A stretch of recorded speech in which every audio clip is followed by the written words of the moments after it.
How risky is small business entrepreneurship? The official odds of surviving the first 2 years is under 50%. That is across the board. Specific kinds of businesses vary all over the map. Restaurants are high, as are specialty fashion stores. Others not so high.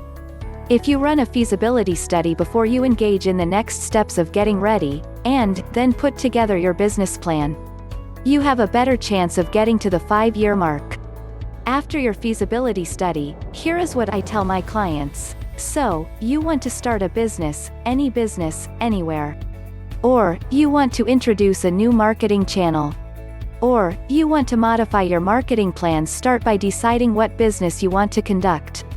Use a feasibility study to help do this. Then create a business plan that contains your marketing plan, which in turn has your web presence plan. You will be required to determine the effectiveness of your plan as you put it together. Let me quote Benjamin Franklin: "By failing to prepare, you are preparing to fail." Once you have the business plan completed, you will have a roadmap for where you want to go and the milestones along the way, so that you can measure your progress and to make sure that you stay on course. Your business plan will have the results of your research and budgeting. Your research phase will help you find out what rules you will need to follow in whatever geographic area that you want to headquarter.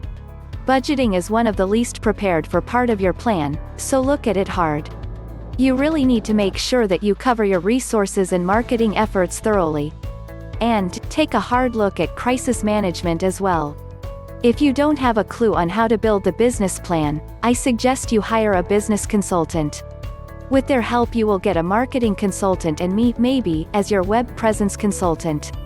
You don't have to hire anybody if you are inclined to do it yourself. Search online for business plans. You'll get all sorts of templates and some help on how and why to use them. I recommend Sean Castrina. He has outlined a plan that you can download for free.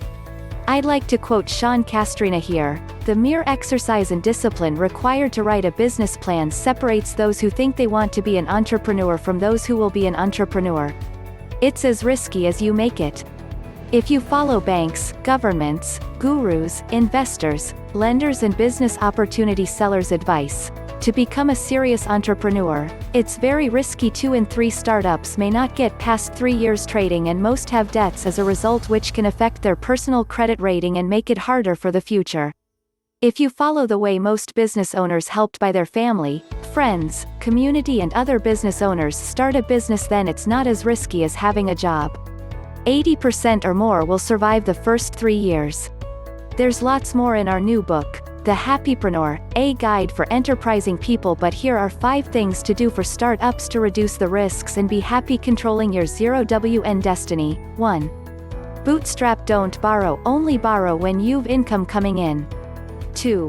Test trade first, preferably while you've got a job and other income. 3.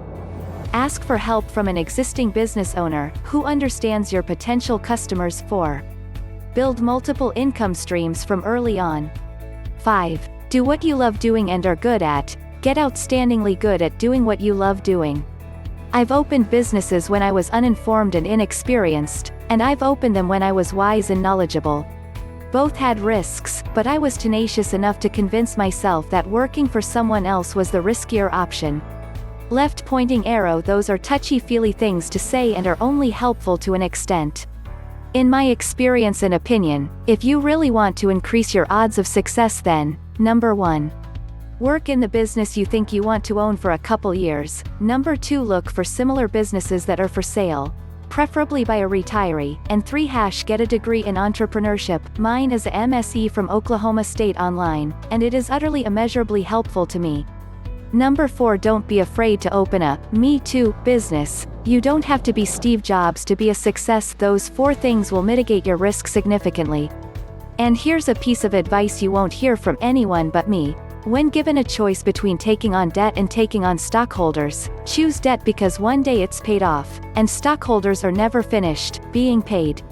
I'd much rather renegotiate with the bank for 10 years than be a slave to stockholders forever.